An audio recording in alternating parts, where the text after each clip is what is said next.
Hujan sore itu turun perlahan, seperti sengaja menahan isak yang ingin pecah dari langit. Di balik kaca jendela rumah mungilnya, Alia berdiri memandangi halaman yang dipenuhi daun mangga basah. Rumah itu seharusnya menjadi tempat paling aman baginya. Tempat ia dan Arman, suaminya, membangun masa depan. Tetapi sejak beberapa bulan terakhir, rumah itu terasa asing, dingin, dan sunyi seperti ruang kosong yang tak dihuni siapapun. Alia menahan napas. Tepat di meja makan, muk kopi Arman masih penuh. Suaminya pulang larut semalam, dan saat ia menyiapkan sarapan pagi, Arman hanya berkata, "Aku gak sempat." Lalu pergi begitu saja tanpa menatap wajahnya. Sudah lama ia tidak menatap wajah Alia.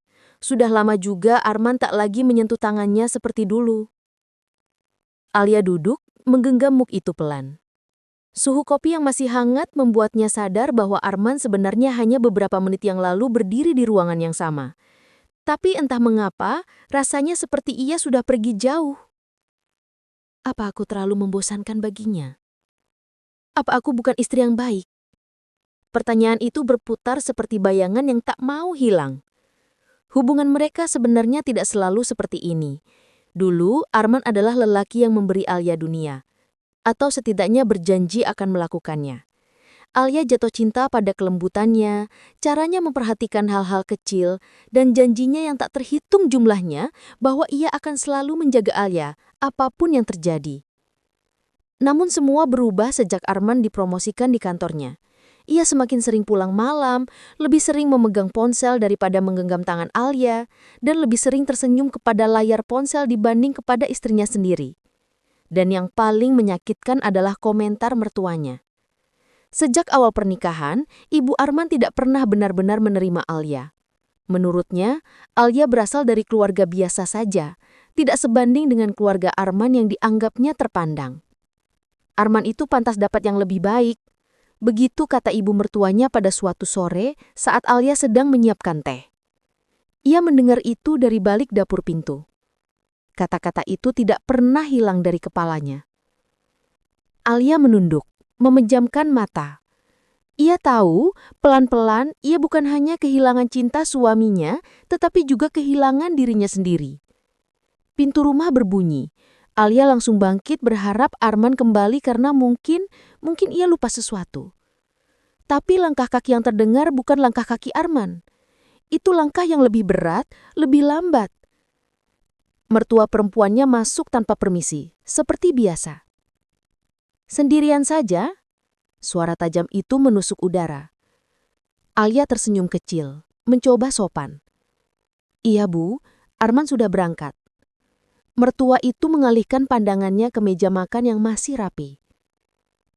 "Kamu masak apa pagi ini?" "Telur dadar sama sup sayur, Bu." Wanita itu mendecak. "Pantas Arman makin kurus. Masakan kamu itu-itu saja. Kamu itu harusnya bisa belajar lebih, bukan hanya duduk di rumah." Alia menunduk. "Maaf, Bu." "Dan satu lagi," lanjut ibu mertuanya sambil melepas selendang. "Kamu itu harusnya sadar diri. Arman sekarang jabatannya naik. Kamu jangan bikin dia malu. Ibu lihat kamu makin tidak terurus. Baju rumah saja begitu terus." Alia tersenyum kecil, meski di dadanya ada sesuatu yang terasa seperti patah. Ia bangun lebih awal setiap hari, memasak, mencuci, membersihkan rumah, mengurus semuanya sendirian. Tetapi rasanya apapun yang ia lakukan selalu salah di mata wanita itu. "Maafkan Alia, Bu." Ibu mertuanya menggeleng sambil duduk. "Semoga Arman masih betah punya istri kayak kamu." Perkataan itu membuat jantung Alia nyaris berhenti. Ada ketakutan besar yang selama ini ia sembunyikan. Ketakutan bahwa Arman memang tidak lagi betah. Bahwa ia mungkin sudah menemukan seseorang yang lebih baik, lebih cantik, lebih menarik dan lebih segalanya. Alia menggenggam jemari sendiri untuk menahan tangis. Ia tak bisa menangis di depan mertua.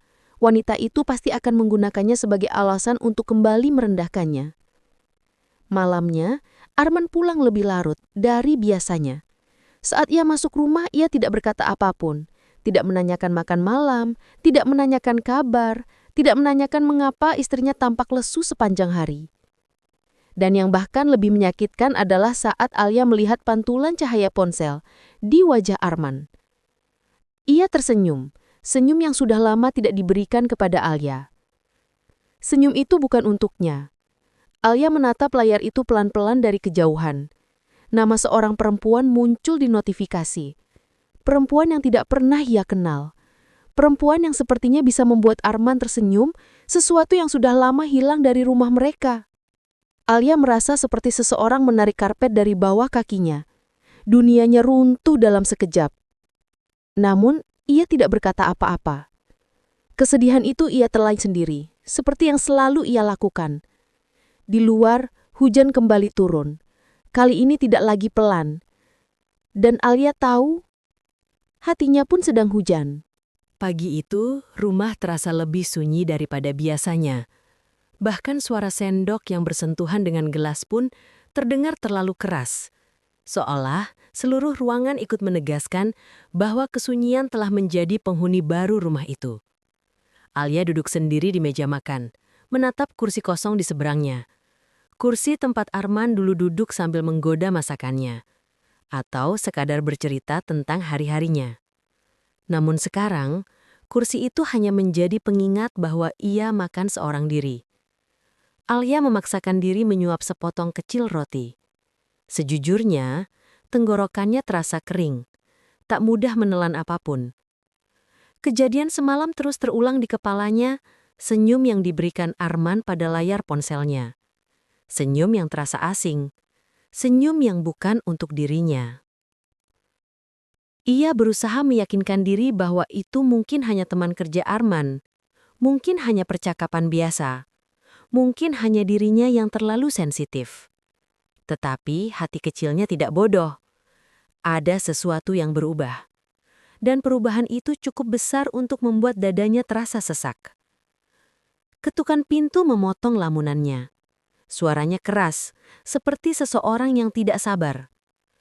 Alia menghela napas. Ibu... Benar saja, mertuanya masuk tanpa senyum, tanpa salam. Kamu belum beres-beres, lihat tuh meja masih kotor. Tegurnya begitu masuk. Padahal meja itu nyaris bersih, hanya ada cangkir teh. Tapi Alia hanya mengangguk. Maaf Bu, saya baru mau. Selalu baru mau. Kamu tuh istri atau pembantu? Kalau Arman tapi istri yang rajin, pasti dia betah di rumah. Perkataan itu menusuk seperti jarum dingin. Alia menunduk, berusaha menyembunyikan wajah yang mulai memerah, bukan karena marah, tetapi karena menahan sedih. Mertua itu berjalan ke ruang tamu, menatap sekeliling seperti mencari alasan untuk mengkritik. Astaga, karpet ini kenapa kusut begini? Kamu itu kerja apa seharian di rumah?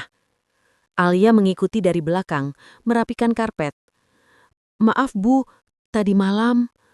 Alia, kamu itu harus sadar diri. Arman sekarang makin sibuk, makin banyak yang dia temui di luar. Kalau kamu tidak berubah, jangan salahkan siapa-siapa kalau dia bosan. Nafas Alia tersangkut.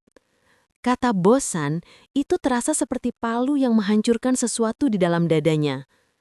Mertua mungkin tidak tahu apa yang benar-benar terjadi antara Arman dan perempuan misterius di ponselnya. Tetapi ucapan itu terasa seperti penguat dari firasat terburuknya. Alia, ibu mertua itu memandangnya dari kepala hingga kaki. Lihat dirimu, rambut acak-acakan, baju lusuh, wajah pucat. Ibu kalau jadi Arman juga capek lihatnya. Kamu itu masih muda, tapi kenapa terlihat seperti orang yang menyerah pada hidup? Alia menggigit bibirnya sampai terasa asin. Ia ingin menjelaskan bahwa sebenarnya ia tidak menyerah. Ia hanya kelelahan, bukan karena pekerjaan rumah, tetapi karena merasa tidak cukup bagi siapapun.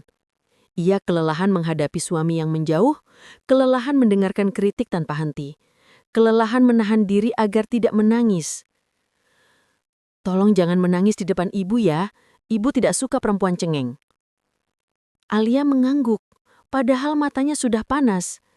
Ia mengalihkan pandangan, pura-pura sibuk mengambil kain lap agar air matanya tidak terlihat. Siang itu, Arman tidak pulang untuk makan seperti biasanya. Tidak ada pesan, tidak ada kabar. Alia berdiri di dapur sambil memegang ponsel, berharap layar itu menyala. Tapi yang ada hanya pantulan wajahnya sendiri, lelah, kusut, dan sepi. Ia ingin menelpon Arman, ingin bertanya apakah ia baik-baik saja, apakah ia sibuk, apakah ia pulang malam lagi. Tetapi ia takut jawabannya justru akan membuatnya lebih sakit. Akhirnya ia hanya duduk di sofa, menatap jam dinding. Dentingnya terdengar seperti langkah-langkah menuju sesuatu yang tidak ia inginkan. Tiba-tiba ponselnya berbunyi. Alia buru-buru mengambilnya, jantungnya berdetak lebih cepat. Namun bukan Arman. Nama di layar itu membuat tubuhnya melemas. Mama. Alia, kamu baik? Suara ibunya lembut, berbeda jauh dari nada ibu mertuanya. Alia menarik napas panjang. Baik, Mah. Suaranya pecah tanpa ia bisa tahan. Air matanya mengalir begitu saja, seperti pintu yang akhirnya terbuka setelah terlalu lama terkunci. Alia, kenapa? Ada apa, Nak? Suara ibunya panik. Alia menggigit bibir. Ma, Alia capek. Hanya itu yang ia bisa ucapkan. Ia tidak sanggup bercerita lebih jauh. Ia tidak mau membuat ibunya khawatir, padahal ia yang memilih pernikahan ini. Ia yang memutuskan untuk meninggalkan rumah dan mengikuti Arman. Kalau capek pulanglah sayang, rumah selalu terbuka, kata ibunya lembut. Alia menutup mata. Tawaran itu terasa seperti selimut hangat yang diletakkan di bahunya. Tetapi ia tahu pulang bukanlah solusi mudah. Masalahnya bukan rumah. Masalahnya adalah pernikahan yang perlahan-lahan menghilangi bentuk. Setelah menutup telepon, Alia memeluk dirinya sendiri. Untuk pertama kalinya ia bertanya pada dirinya dengan suara yang hampir tidak terdengar. Apa aku masih dicintai? Pertanyaan itu menggema di dalam hatinya seperti ruang kosong yang tidak mendapat jawaban. Sore menjelang malam, Arman akhirnya pulang. Ia tidak berkata apa-apa, tidak menatap Alia, tidak bertanya apa ia sudah makan. Langkahnya hanya melewati Alia begitu saja dan langsung masuk kamar mandi. Alia berdiri membatu. Wangi parfum asing samar-samar tercium ketika Arman lewat. Wangi parfum asing yang bukan miliknya. Wangi perempuan lain. Alia memejamkan mata. Retakan itu namanya bukan lagi bayangan. Ia bisa merasakannya. Jelas dan nyata. Perlahan, sesuatu dalam dirinya mulai runtuh. Malam itu, setelah Arman selesai mandi, ia keluar tanpa menatap sedikit pun ke arah Alia. Tubuhnya dibungkus handuk di leher, dan aroma parfum itu masih samar tercium. Alia berdiri di dapur, pura-pura sibuk mencuci gelas, meski tangannya gemetar dari tadi. "Sudah makan?" tanyanya pelan, berusaha menjaga suaranya tetap normal. "Belum, gak lapar," jawab Arman singkat. Alia mengangguk. "Aku masak sup ayam. Kalau mau..." "Alia," potong Arman dengan nada datar. "Aku mau istirahat. Jangan banyak tanya." Seperti ada sesuatu yang menghantam dada Alia dari dalam. Ia ingin marah, ingin bertanya, ingin menuntut, ingin mengatakan bahwa ia juga manusia yang punya batas. Namun kata-kata itu hanya sampai di tenggorokan, tidak pernah keluar. Arman melangkah menuju kamar. Pintu itu tertutup pelan, tapi suara kecil itu terasa seperti tembok besar yang memisahkan mereka. Alia berdiri lama di depan wastafel. Air keran mengalir, membasahi jemarinya. Tapi ia tidak bergerak. Dadanya sesak. Rumah yang dulu terasa nyaman, kini menjadi tempat yang berat untuk ditinggali. Ia mematikan air dan menuju kamar perlahan. Setiap langkah terasa berat, seperti ia sedang berjalan menuju sesuatu yang menyakitkan. Saat membuka pintu kamar, ia melihat Arman sudah berbaring sambil menghadap ke tembok, ponsel di tangan. Layarnya menyala, memantulkan cahaya ke wajah Arman yang entah kenapa tampak bahagia. Senyum kecil itu muncul lagi. Senyum yang tidak pernah ia dapatkan. Senyum yang dulu menjadi alasan ia jatuh cinta. Alia berdiri di ambang pintu, memperhatikan suaminya tanpa suara. Jarak mereka hanya beberapa langkah, tetapi terasa seperti dua dunia yang berbeda. "Arman?" panggil Alia lirih. Tidak ada jawaban. "Arman, aku mau bicara." Arman menurunkan ponselnya sedikit, menoleh setengah, lalu berkata, "Bicaranya besok saja. Aku capek." "Tapi ini penting." Arman menghela nafas panjang, seolah Alia adalah beban yang mengganggu ketenangannya. "Apalagi?" Alia menggenggam ujung bajunya. "Kita baik-baik saja kan?"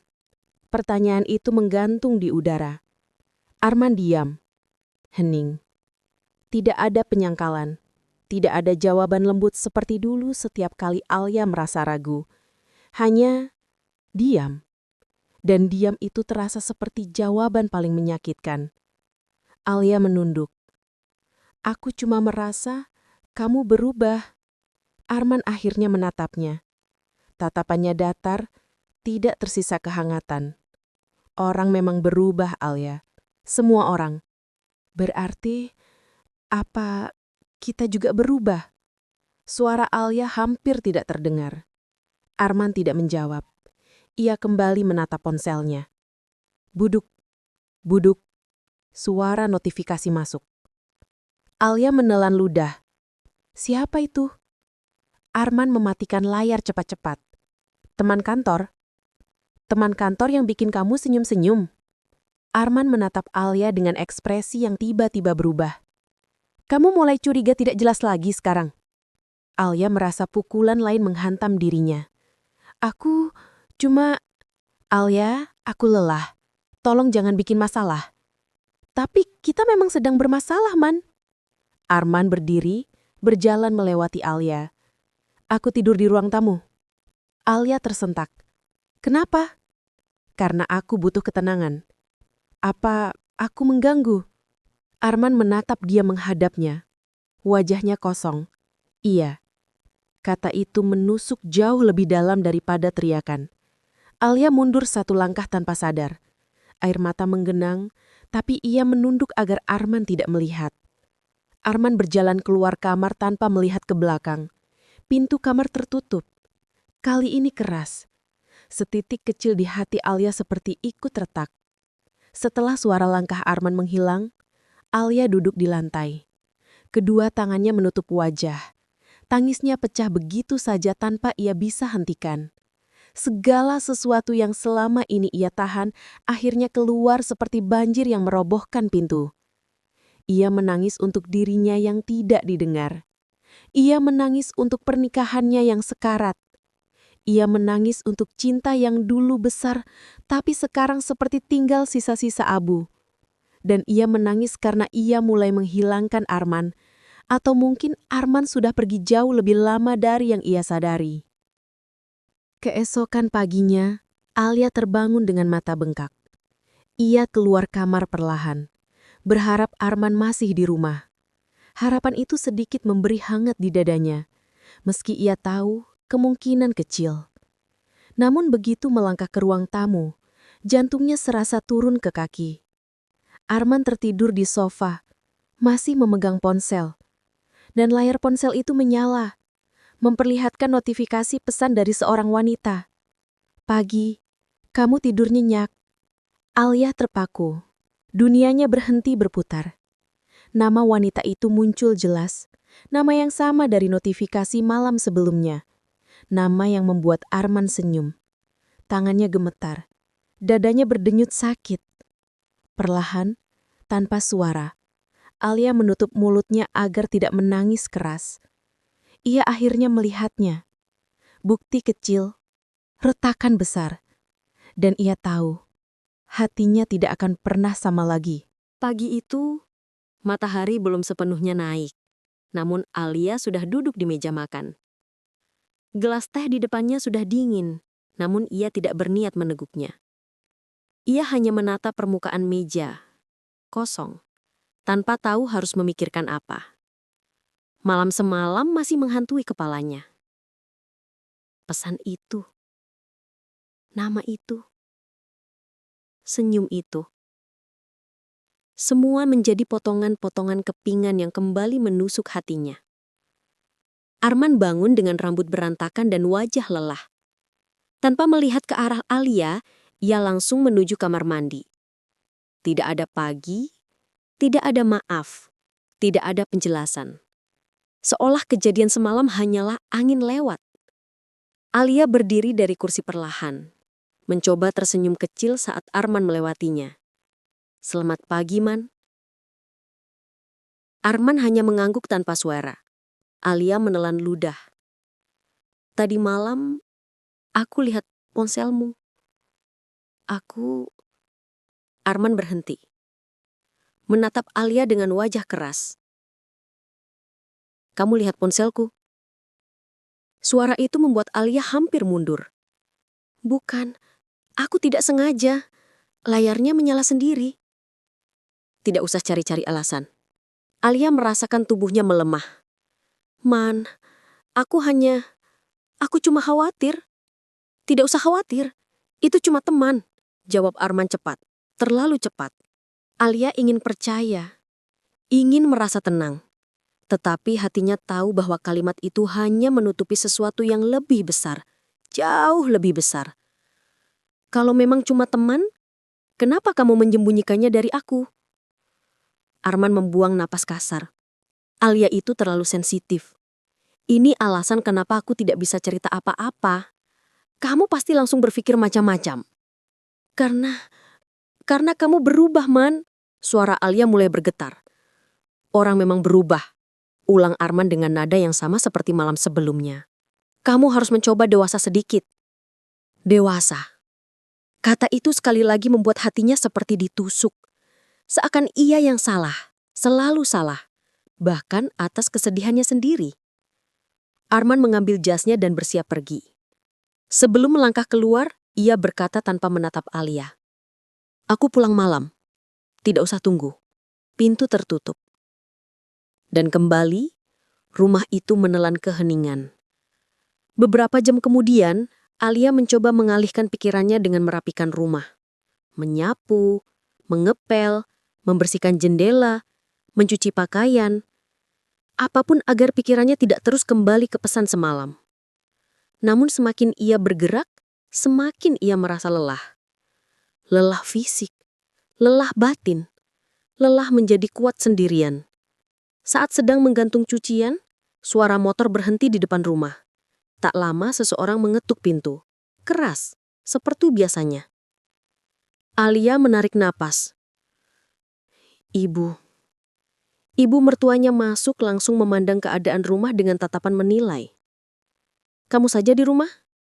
"Iya, Bu." "Alia, Ibu ingin bicara." Nada suaranya berat, tanda bahwa kata-kata berikutnya tidak akan membawa kebaikan. Alia menunduk sedikit, bersiap. Ibu mertuanya duduk menyilangkan tangan. Beberapa hari ini, Arman kelihatan tidak bahagia. Ada jeda. Jeda yang membuat jantung Alia berdetak 2 kali lebih cepat. "Kamu tahu kenapa?" Alia menggeleng. Saya tidak tahu, Bu." "Tentu kamu tidak tahu. Kamu terlalu sibuk." "Apa? Menangis?" "Saya tidak." "Sudahlah. Ibu perempuan. Ibu tahu kalau mata kamu bengkak. Arman itu laki-laki yang pekerjaannya berat. Dia butuh istri yang menguatkan, bukan yang bikin hidupnya makin rumit." Kata-kata itu seperti pukulan lain. "Ibu dengar?" Lanjut wanita itu sambil mempersempit mata. Arman makin sering lembur. "Kamu sadar kenapa?" Alia terdiam. Ia ingin berkata bahwa ia punya firasat buruk, namun ia takut mendengarnya dari mulut orang lain. Karena dia tidak betah di rumah Alia. Hati Alia seperti berhenti berdetak. Ibu tidak menyalahkan Arman. Dia pria baik. Mungkin dia hanya lelah menghadapi kamu. Bu, saya sudah berusaha. Suara Alia pecah. Berusaha bagaimana? Rumah masih begini-begini saja. Penampilan kamu begitu-begitu saja. Ibu sudah bilang dari dulu, kamu bukan pasangan yang sepadan untuk Arman. Alia menggigit bibir sampai terasa perih. Maafkan saya. Kamu harus bisa memperbaiki diri kalau Arman mau bertahan. Kalau tidak, ya jangan kaget kalau suatu hari dia mencari kebahagiaan di tempat lain. Alia menutup mata. Perkataan itu seperti melemparkan garam ke luka yang baru saja ia temukan semalam. Itu saja pesan ibu, katanya sambil berdiri. Ibu hanya tidak mau melihat pernikahan anak ibu hancur karena kamu. Kalimat terakhir itu menghantam jauh lebih dalam daripada yang seharusnya. Setelah ibu mertuanya pergi, Alia berdiri lama di ambang pintu. Tangan kirinya memegang kusen, seolah butuh sesuatu untuk menopang tubuhnya agar tidak jatuh. Rumah ini seharusnya menjadi tempat pulang. Tapi sekarang, setiap sudutnya seperti memantulkan suara yang sama. Kamu tidak cukup. Kamu menyusahkan. Kamu penyebab semuanya. Alia merosot ke lantai memeluk lututnya. Air matanya pecah tanpa bisa ia tahan. Ia menangis begitu hancur, seolah suara tangis itulah satu-satunya yang tersisa darinya. Dan di saat itu, untuk pertama kalinya, Alia merasa rumah ini bukan lagi rumah. Ini hanyalah tempat untuk bertahan, bukan tempat untuk hidup. Hari berganti, namun suasana rumah tetap sama. Dingin, sunyi, dan penuh jarak yang tidak lagi bisa Alia jembatani.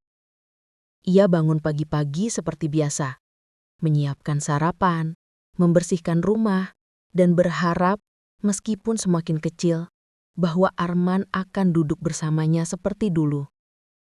Tapi ketika Arman keluar kamar, ia hanya mengambil jaket, merapikan rambut sekali lewat, dan langsung menuju pintu. Man, panggil Alia perlahan. Arman tidak berhenti. Kita belum bicara tentang... Alia, potongnya tajam. Tolong, aku tidak ingin membahas apapun pagi ini. Tapi aku tidak ingin ribut. Arman menoleh sekilas. Wajahnya terlihat kesal. Sebelum kamu mulai nangis atau nuntut aneh-aneh, aku pergi dulu. Kata-kata itu seperti belati yang ditarik dengan sengaja untuk melukai. Alia merasakan air mata menggenang, tapi ia menahannya. Aku cuma ingin kita bicara baik-baik, seperti suami istri. Arman menghela nafas kasar, seolah kalimat itu adalah beban. Alia, aku sibuk. Aku tidak punya waktu untuk drama pagi-pagi. Drama? Alia hampir tidak mempercayai kata itu. Arman membuka pintu. Iya, semua ini capek. Sejenak, Alia melihat sesuatu di wajah Arman. Bukan lagi lelah, namun ketidaksabaran. Ketidakinginan untuk ada di sini. Ketidakinginan untuk ada bersamanya. Kalau kamu terus begini, kamu makin bikin aku mau pergi dari rumah, katanya sebelum melangkah keluar. Pintu menutup. Suara kecil itu menampar hati Alia lebih keras daripada teriakan sekalipun. Alia berdiri mematung. Kata pergi bergema di dalam kepalanya. Seolah-olah Arman sudah lama ingin melakukannya, hanya menunggu alasan yang cukup besar. Dan alasan itu mungkin adalah dirinya. Siang harinya, Alia tidak memiliki tenaga untuk makan. Ia hanya duduk di ruang tamu, memandangi dinding dengan pikiran kosong. Di meja kecil sebelahnya, ponselnya sesekali bergetar. Pesan dari ibunya menanyakan kabar. Tapi Alia tidak punya kekuatan untuk membalas. Ia tidak ingin membuat ibunya cemas. Saat mata Alia mulai terasa berat, suara kendaraan berhenti di depan rumah. Pintu diketuk. Kali ini tidak keras, namun terburu-buru. Alia membuka pintu. Tetangganya, Bu Rani, berdiri dengan wajah khawatir. Alia, kamu gak apa-apa? Kamu kelihatan pucat sekali. Alia memaksakan senyum. Tidak apa-apa, Bu. Ini aku bawakan bubur. Kamu pasti belum makan. Alia ingin menolak, tapi ia tidak punya tenaga. Ia hanya menerima dan mengucapkan terima kasih. Tetapi sebelum pulang, Bu Rani sempat berkata, "Alia, kalau ada apa-apa, kamu bisa cerita ke aku. Aku lihat kamu sering sendirian." Kata sendirian itu menusuk, meski diucapkan dengan baik. Alia mengangguk. "Iya, Bu, terima kasih." Setelah pintu tertutup, air matanya perlahan turun. Bukan karena iba pada diri sendiri, tapi karena orang asing lebih peduli padanya dibanding suaminya sendiri. Malam datang. Arman belum pulang. Alia sedang duduk sambil menatap jam dinding. Hampir pukul 10 malam. Ia mencoba menghubungi Arman. Sekali, 2 kali, 3 kali. Tidak diangkat. Alia menggigit bibirnya. "Arman, kamu di mana?" Ia mencoba menahan pikiran buruk, tapi yang muncul justru bayang-bayang semalam saat melihat nama itu di layar ponsel Arman. Senyumnya, caranya melindungi layar dari pandangan Alia. Ia takut menghilangkan sesuatu yang sebenarnya sudah hilang. Hampir pukul 11, akhirnya suara pintu terbuka. Arman masuk. Wangi parfum asing itu kembali muncul bersama angin malam yang ikut masuk. Alia berdiri. "Kamu dari mana?" Arman menutup pintu dengan cepat, lembur. "Kamu lembur sampai segini?" "Ya." Alia menahan nafas. "Man, setidaknya kasih kabar." Alia." Suaranya meninggi. "Aku capek ditanya-tanya. Aku sudah dewasa. Aku bisa jaga diri. Tapi aku istrimu." "Justru itu." Arman menatapnya dengan mata yang penuh frustasi. "Aku butuh ruang. Kamu bikin aku sesak." Alia terdiam, merasakan tubuhnya goyah. "Kalau kamu terus begini, aku bisa benar-benar pergi," lanjut Arman. Alia merasa lututnya hampir tidak kuat menopang tubuh. "Man, kamu kenapa bilang begitu? Kita ini keluarga." "Sudahlah." Arman memalingkan wajah. "Kamu berubah. Kamu seperti tidak ingin dekat denganku lagi." "Alia," Arman menatapnya dengan mata yang penuh frustasi. "Aku memang tidak tahu harus bagaimana lagi." Hening. Hanya ada hening yang menyakitkan. Hening yang mengkonfirmasi lebih banyak daripada kata-kata. Alia merasakan dadanya seperti diremas. "Man, apa kamu masih mencintaiku?" Pertanyaan itu keluar begitu saja. Pertanyaan yang selama ini ia pendam. Arman terdiam sebentar. Terlalu lama. "Alia, jangan paksa aku jawab. Terlalu sakit. Terlalu nyata." Jawaban itu justru jauh lebih menyakitkan daripada tidak. Alia merasakan dunia seakan runtuh di sekelilingnya. Malam itu, ketika Arman masuk kamar tanpa menoleh lagi, Alia duduk di lantai ruang tamu. Suara hujan mulai turun, mengetuk genting satu persatu, seperti mengetuk-ngetuk hatinya yang sudah retak. Untuk pertama kalinya, Alia merasa seperti orang asing di rumah yang ia rawat dengan seluruh hatinya. Ia merasa tidak lagi memiliki apapun. Dan lebih menyakitkan, ia merasa tidak lagi dimiliki siapapun. Hujan turun sejak sore, membuat langit berwarna kelabu dan udara di rumah terasa semakin dingin. Alia masih bisa merasakan gema suara ibu mertuanya yang menghina dan merendahkan dirinya siang tadi. Kata-kata itu menusuk seperti duri yang masuk perlahan namun meninggalkan sakit berkepanjangan. Yang lebih menyakitkan lagi adalah saat Arman hanya diam, tidak membela, tidak menenangkan, bahkan tidak menatapnya. Alia pulang dengan air mata yang ia tahan setengah mati. Kini, di rumah, suasana tak lebih baik. Alia duduk di ruang tamu sambil memandang 2 piring makan yang sudah ia siapkan. Ia mencoba menunggu Arman seperti biasa. berharap ada sedikit percakapan, sedikit kehangatan seperti masa lalu. Hanya itu yang ia inginkan. Tapi Arman keluar dari kamar justru dengan pakaian rapi, kemeja hitam yang baru disetrika, parfum yang wangi, dan wajah yang tampak ingin pergi, bukan tinggal. Alia mengangkat wajah perlahan. "Man, kamu mau pergi?"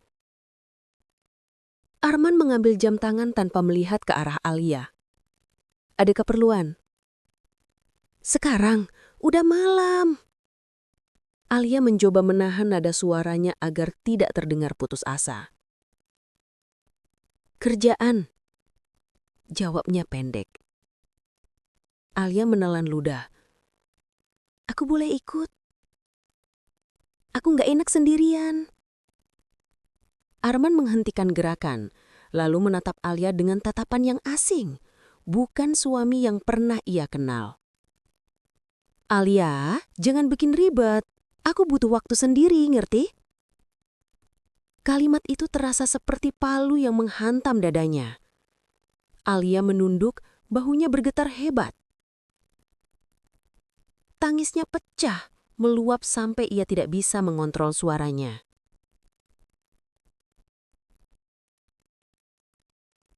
Alia akhirnya jatuh berlutut di lantai ruang kaca itu. Kedua tangannya menopang tubuh yang hampir roboh. Air matanya membasahi lantai. Malam itu bagi Alia bukan hanya sebuah rahasia yang terbuka, tapi seluruh dunianya runtuh, hancur, tanpa bisa ia cegah.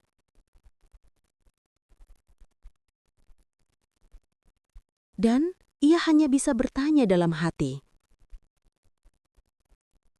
"Apakah aku pernah berarti untukmu, Arman?" Hujan turun deras malam itu. Seolah langit ikut merasakan beratnya hati Alia. Tangannya gemetar saat memegang payung kecil berwarna mint yang sudah sobek di salah satu sisinya. Ia baru saja keluar dari minimarket setelah membeli kebutuhan dapur. Biasanya Arman yang menjemputnya. Tapi malam ini, seperti malam-malam sebelumnya, telepon Alia hanya berdering tanpa dijawab. Alia melirik layar ponselnya yang basah oleh tetesan hujan. 20 panggilan tak terjawab. Semuanya untuk Arman. Tak ada satupun yang dibalas. Ia berjalan perlahan menyusuri gang sempit menuju rumah kontrakan mereka. Setiap langkah terasa berat. Bukan karena hujan, tapi karena rasa kehilangan yang semakin jelas. Arman sudah tidak lagi memikirkan dirinya. Saat Alia masuk ke halaman, ia melihat lampu ruang tamu mati. Gelap, sepi. Arman belum pulang. Lagi. Alia menarik napas panjang, menahan kata-kata yang seharusnya sudah lama ia izinkan keluar. "Aku lelah." Ia mengganti bajunya, menyalakan kompor, dan mulai mengiris bawang. Pikiran Alia melayang ke kejadian siang tadi, ketika ia menemukan parfum mahal di mobil Arman. Bukan miliknya, bukan milik Arman, dan jelas bukan hadiah untuknya. Parfum itu beraroma manis dewasa, aroma yang tidak pernah dipakai Alia. Wajah Alia memanas memikirkan hal itu. Ia mencoba menyangkal, mencoba mencari alasan lain, tapi semakin ia berpikir, semakin nyata rasa takutnya. Di tengah lamunannya, pintu depan tiba-tiba terbuka. Alia tersentak. Arman masuk dengan langkah berat, bajunya sedikit basah, rambutnya berantakan. Aroma parfum yang asing kembali tercium di udara. "Kenapa nggak angkat telepon?" Tanya Alia pelan, mencoba mengendalikan diri. Arman menghela nafas panjang, melepas jaketnya dengan kasar. "Alia, aku capek. Bisa nggak? Jangan tanya-tanya terus." "Arman, aku bilang aku capek." Suara Arman menggema di ruangan kecil itu, memecah keheningan malam. Alia menunduk. Tangannya mencengkram kain dasternya erat-erat. "Aku cuma nanya karena aku khawatir," ucap Alia hampir tak terdengar. Arman menengus. "Khawatir apa? Aku bukan anak kecil, Alia." Lalu Arman berjalan melewati Alia tanpa menatapnya, menuju kamar. Alia memejamkan mata. Dadanya terasa sesak. Ia menelan air matanya, mencoba tetap tenang. Beberapa menit kemudian, Arman kembali keluar sambil membawa sebuah tas kecil. Alia terperanjat melihatnya. "Arman, mau kemana lagi malam-malam begini?" Arman menatap Alia dengan wajah datar, dingin, asing. "Aku keluar. Ada urusan." "Urusan apa? Ini sudah hampir tengah malam." Alia melangkah mendekatinya. Suaranya bergetar. "Arman, tolong jangan seperti ini, kita bisa bicara." "Aku gak mau ribut, Alia." Arman memutar bola matanya, lalu mengambil kunci motor. "Jangan tunggu aku." "Tidur aja." Perkataan itu menghantam Alia seperti pisau. "Arman," Alia mencoba meraih lengan suaminya. "Apa ada orang lain?" Arman terdiam sejenak. Detik-detik itu terasa seperti seumur hidup bagi Alia. Lalu Arman mengangkat tangannya dan melepaskan pegangan Alia dengan kasar. "Alia, kalau kamu gak bisa ngertiin aku yang bakal pergi." Kalimat itu mengalir seperti air dingin ke tulang punggung Alia. Arman menatapnya untuk terakhir kalinya sebelum berbalik dan pergi. Menutup pintu dengan suara keras. Alia berdiri di ruang tamu gelap itu, memeluk dirinya sendiri, menahan tubuh agar tidak jatuh. Hujan di luar semakin deras, tapi hujan dalam hatinya jauh lebih lebat. Ia duduk di lantai perlahan, lalu tangisnya pecah. Air mata jatuh tanpa bisa ia bendung. Itu bukan lagi tangisan sedih. Itu adalah tangisan seseorang yang akhirnya menyadari bahwa ia sedang ditinggalkan. Malam itu panjang. Alia duduk memeluk lutut hingga tubuhnya terasa mati rasa. Ia memandang pintu yang tak kunjung terbuka lagi. Arman tidak pulang, hingga fajar menyingsing. Ketika ayam mulai berkokok, Alia bangkit dengan mata yang bengkak. Di meja terletak ponselnya, sunyi, tanpa pesan, tanpa kabar. Hatinya menjerit, tapi ia tahu satu hal. Bagian paling sakit dari dicintai adalah ketika orang yang kamu pertahankan justru memilih pergi dengan ringan. Dan disinilah Alia berdiri, di ambang kehancuran. Sendirian, bersama hatinya yang pecah berkeping-keping. Pagi setelah Arman tidak pulang adalah pagi paling hening dalam hidup Alia. Rumah kontrakan itu terasa seperti ruang kosong tanpa udara. Setiap sudutnya mengingatkan pada senyum Arman yang dulu, suara langkahnya, bahkan tawa kecilnya yang kini hanya tinggal kenangan samar. Alia berjalan menuju dapur dengan langkah pelan. Matanya bengkak, tubuhnya lemas, tetapi ia memaksa dirinya untuk tetap berdiri. Ada perasaan aneh yang menggelitik dadanya. Sebuah campuran antara takut, curiga, dan keputusasaan. Ia menuangkan segelas air dan meminumnya perlahan. Saat meletakkan gelas, matanya tak sengaja tertuju pada pintu kamar Arman yang sedikit terbuka. Biasanya Arman selalu mengunci pintu itu jika membawa tas atau dokumen kantor yang penting. Tapi, tadi malam ia keluar dengan terburu-buru. Alia mendekat. Tangannya sempat berhenti di udara. Ragu. Namun hati yang sudah lama terluka mendorongnya untuk membuka pintu itu pelan-pelan. Kamar itu tidak besar, hanya ruangan kecil yang mereka jadikan tempat menyimpan barang-barang Arman. Tapi pagi itu, ruangan itu terasa seperti pintu menuju kebenaran yang selama ini Alia takutkan. Alia melangkah masuk. Langit-langit kamar remang, aroma parfum mahal samar tercium, parfum yang sama dengan yang ia temukan di mobil Arman. Di meja kecil dekat jendela, Alia melihat sesuatu. Tas kecil Arman masih terbuka, dan di atasnya ada sesuatu yang membuat tubuh Alia langsung kaku. Sebuah kotak perhiasan, mewah, berwarna hitam elegan. Di atasnya tertempel secari kertas kecil. Alia menelan ludah. Jantungnya berdetak cepat, terlalu cepat. Ia mengambil kotak itu dengan tangan gemetar dan membukanya perlahan. Di dalamnya ada kalung emas dengan liontin kecil berbentuk hati. Kalung itu sangat cantik, berkilau mahal. Kalung yang jelas bukan untuknya. Alia tidak memiliki perhiasan semewah itu. Arman pun tidak pernah memberinya hadiah semacam itu, bahkan saat ulang tahun atau hari pernikahan.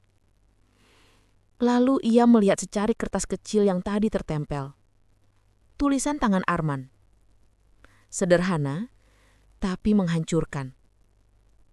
Untuk Rani, maaf aku terlambat kasih ini. Alia merasa bumi berhenti berputar. Nama itu menusuk jantungnya seperti pisau panas. Rani. Bukan nama ibunya, bukan sepupunya, bukan kenalan mereka. Nama yang tidak pernah disebut Arman. Nama yang bahkan Alia tidak kenal. Tangannya melemas. Kotak perhiasan itu hampir jatuh namun Alia cepat menangkapnya kembali. Napasnya memburu, penglihatannya mengabur. Alia duduk di lantai kamar itu memeluk kotak perhiasan yang bukan untuknya itu dan menangis tanpa suara. Kali ini bukan sekedar sedih. Ini adalah rasa dipatahkan. Benar-benar dihancurkan dari dalam. Saat air matanya menetes, Alia teringat sesuatu. Baterai ponsel Arman sempat tinggal di rumah beberapa hari lalu ketika Arman pergi terlalu cepat, dan ia meletakkannya di laci kamar ini. Dengan gemetar, Alia membuka laci paling atas. Di sana, selain charger, ia menemukan sebuah amplop kopi. Amplop itu bertulis, "Kan kontrak villa, Januari sampai Maret." Alia langsung membuka amplop itu. Di dalamnya terdapat fotokopi bukti pembayaran sebuah villa di luar kota. Pembayarannya menggunakan rekening Arman. Dan tanggalnya. Semuanya berada di bulan-bulan ketika hubungan mereka mulai renggang. Alia menggeser halaman terakhir. Dan di sudut bawah kertas terpampang sebuah nama lagi. Penyewa tambahan. Rani S. Dunia Alia runtuh seketika. Selama ini Arman tidak hanya menjauh, tidak hanya berbohong. Arman hidup bersama seseorang di luar kota menyewa villa selama berbulan-bulan bersama perempuan lain. Alia menutup mulutnya dengan kedua tangan, menahan isak yang pecah dalam dadanya. Seluruh tubuhnya bergetar hebat. Lututnya melemah dan ia jatuh duduk kembali. "Kenapa, Man? Kenapa kamu tega?" Bahkan suara Alia sendiri terdengar asing di telinganya. Setelah beberapa menit mencoba bernapas kembali, Alia bangkit dengan sisa tenaga. Ia menatap ruangan itu, seluruh bukti-bukti kebohongan yang Arman tinggalkan. Bagian dari hidup suaminya yang ia tidak pernah tahu. Kehidupan yang ternyata tidak melibatkan dirinya. Alia memejamkan mata. Ia mengusap air matanya. Lalu ia menutup kotak perhiasan itu, memasukkannya ke dalam tas, dan mengambil amplop villa. Ia tidak tahu apa yang akan ia lakukan. Ia tidak tahu harus marah atau pasrah. Ia hanya tahu satu hal. Kebenaran yang ia temukan hari ini akan mengubah segalanya. Dan untuk pertama kalinya dalam hidupnya, Alia merasa bahwa sesuatu dalam dirinya perlahan terbangun. Sebuah keberanian kecil, rapuh, tapi mulai muncul. Ia akan menuntut jawaban. Ia akan mencari kebenaran sampai akhir, bahkan jika kebenaran itu menyakitkan. Alia menarik napas panjang dan keluar dari ruangan itu. Pintu kamar tertutup pelan di belakangnya. Namun suara hatinya berbisik lantang. Ini baru permulaan. Alia berdiri di depan cermin kamar mandi sambil menatap wajahnya yang pucat. Matanya sembab, kulitnya kusam, tetapi ada sesuatu yang baru dalam dirinya, keteguhan. Bukan kemarahan yang membutakan, bukan pula keputusasaan. Ini adalah luka yang berubah menjadi keberanian. Ia mengambil tas, memasukkan kotak perhiasan dan amplop villa, lalu mengunci pintu rumah. Targetnya jelas, ia harus bicara dengan Arman, hari ini juga. Langkah Alia menuju kantor Arman terasa seperti perjalanan terpanjang dalam hidupnya.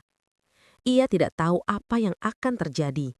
Ia tidak tahu bagaimana ia akan menatap mata suaminya yang selama ini berbohong. Tapi ia tahu satu hal. Diam bukan lagi pilihan. Saat tiba di gedung kantor Arman, napas Alia tersengal. Bangunan tinggi itu terasa begitu asing, seperti dunia yang tidak pernah ia masuki. Dunia Arman yang tidak memerlukan dirinya. Alia mendekati resepsionis dengan gugup. "Permisi, saya ingin bertemu Pak Arman." Resepsionis itu menatapnya sebentar, lalu tersenyum sopan. "Maaf Bu, Pak Arman belum masuk sejak kemarin sore." Alia tertegun. Apa? Tidak masuk?" "Tidak Bu, beliau izin. Katanya ada urusan di luar kota." Jantung Alia serasa ditarik keluar dari dadanya. Lagi-lagi luar kota, lagi-lagi tanpa kabar. Alia mencoba tersenyum tipis. "Baik, terima kasih." Keluar dari gedung kantor, ia berdiri di trotoar sambil menahan tangis. Arman bahkan tidak sedang bekerja. Arman sedang entah di mana dengan perempuan lain. Alia menggenggam tasnya lebih erat. Ia melirik ke arah terminal travel di seberang jalan. Mungkin Arman sedang di villa itu. Tanpa berpikir panjang, ia menyeberang dan mendekati counter travel. "Sore ini ada jadwal ke puncak?" tanyanya pelan. Petugas itu mengangguk. "Ada Bu, keberangkatan jam 3. Alia menatap layar ponselnya. Jam menunjukkan pukul 2:13. Ia mengangguk. "Saya pesan 1 kursi." Perjalanan menuju puncak dipenuhi dengan suara hujan yang memukul kaca mobil travel. Setiap tetesnya terdengar seperti eko dari hatinya yang patah. Alia duduk di kursi dekat jendela, memeluk tasnya erat-erat. Di dalamnya ada bukti-bukti kehidupan Arman yang tidak pernah ia ketahui. Sepanjang perjalanan, pikirannya sibuk dengan bayangan-bayangan. Arman tertawa dengan perempuan lain. Arman tidur di villa itu. Arman mengenakan parfum perempuan itu. Arman memberikan kalung itu. Tiba-tiba air mata Alia mengalir tanpa bisa ia tahan. Namun ia cepat-cepat menghapusnya. Bukan waktunya menangis. Ia harus kuat untuk dirinya sendiri. Sore hari, kendaraan travel berhenti di sebuah jalan kecil yang menuju kawasan villa. Udara dingin menampar wajah Alia begitu ia turun, namun ia tetap melangkah. Jalanan sunyi, hanya suara dedaunan bergesekan di hembus angin. Alia menunjukkan alamat villa pada penjaga. "Oh, villa itu." Penjaga itu mengangguk. "Betul Bu, ada yang menyewa dari kota sejak beberapa bulan lalu. Setahu saya, mereka pasangan muda." Kata pasangan menusuk jantung Alia lebih dalam daripada pisau. Namun ia hanya mengangguk dan melangkah maju, menahan tubuhnya agar tidak jatuh. Villa itu akhirnya terlihat di kejauhan. Bangunan putih kecil dengan lampu teras menyala hangat. Terlihat damai, tenang, kontras dengan badai di dada Alia. Saat ia semakin dekat, suara tawa samar terdengar dari dalam villa. Sebuah suara perempuan. Lalu suara laki-laki yang ia kenal terlalu baik. Arman. Dunia Alia kembali runtuh. Namun ia tetap berjalan. Langkahnya mantap meskipun hatinya hancur sampai tak bersisa. Saat tiba di depan pintu, Alia mengetuk sekali. Tidak ada jawaban. Ia mengetuk lebih keras. Suara tawa berhenti.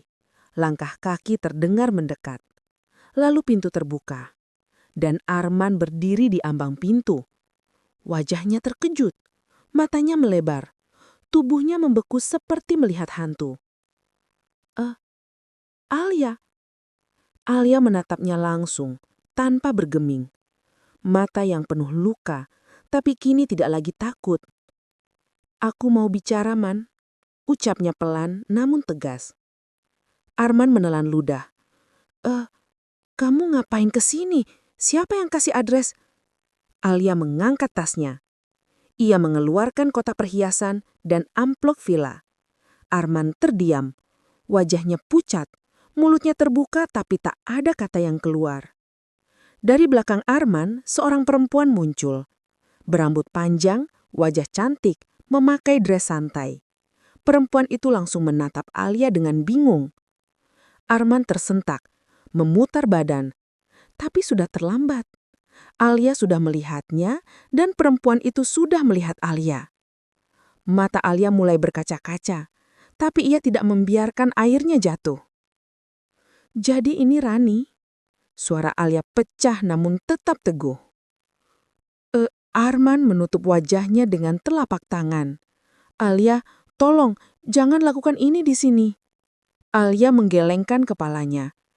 Terlambat untuk minta tolong, Man. Ia mengangkat kalung emas itu sekali lagi, memperlihatkannya tepat di depan Arman. Ini buat dia kan? Suaranya bergetar. Bukan buat istrimu. Keheningan panjang dan menyekitkan. Arman menunduk dalam-dalam. Alia menatapnya sekali lagi, tatapan yang penuh luka, cinta yang dibalaskan pengkhianatan, dan hati yang akhirnya pecah sampai tak bersisa. Aku datang bukan untuk bertengkar, katanya lirih. Aku datang untuk mendengar kebenaran. Adara sore di pegunungan terasa semakin dingin, dan di ambang pintu itu, Alia berdiri menunggu pengakuan yang akan mengubah seluruh hidupnya. Hening menyelimuti teras villa itu. Angin pegunungan membawa aroma tanah basah, seolah ikut menjadi saksi betapa hancurnya hati seorang perempuan yang terlalu lama mempertahankan cinta sendirian. Arman berdiri mematung. Pandangannya menghindari tatapan Alia, seakan kebenaran yang selama ini ia sembunyikan tiba-tiba terlalu berat untuk ditanggung. Rani yang tadi berdiri di belakang Arman akhirnya mundur ke dalam villa, memberi ruang. Namun pintu yang belum tertutup sepenuhnya membuat suara-suara kecil dari dalam masih terdengar. Gelas beradu, derap langkah gugup, ketidaknyamanan yang jelas. Alia menarik napas dalam-dalam. Ia tidak datang jauh-jauh untuk menyaksikan pertengkaran murahan atau drama. Ia datang untuk satu hal, kebenaran. Man, ucap Alia pelan. Aku sudah lihat semuanya. Nggak perlu disembunyikan lagi. Arman menelan ludah. Wajahnya pucat. Alia, aku bisa jelasin. Kata-kata itu memicu sesuatu dalam diri Alia. Tawa kecil, getir, meluncur dari bibirnya. Jelasin? Ia menggeleng pelan. Yang mana yang mau kamu jelasin? Villa ini? Kalung itu? Atau perempuan di belakang kamu? Arman mengutuk mata, kedua bahunya turun. Kami cuma teman. Alia tersenyum pahit. Teman yang tinggal di villa selama berbulan-bulan.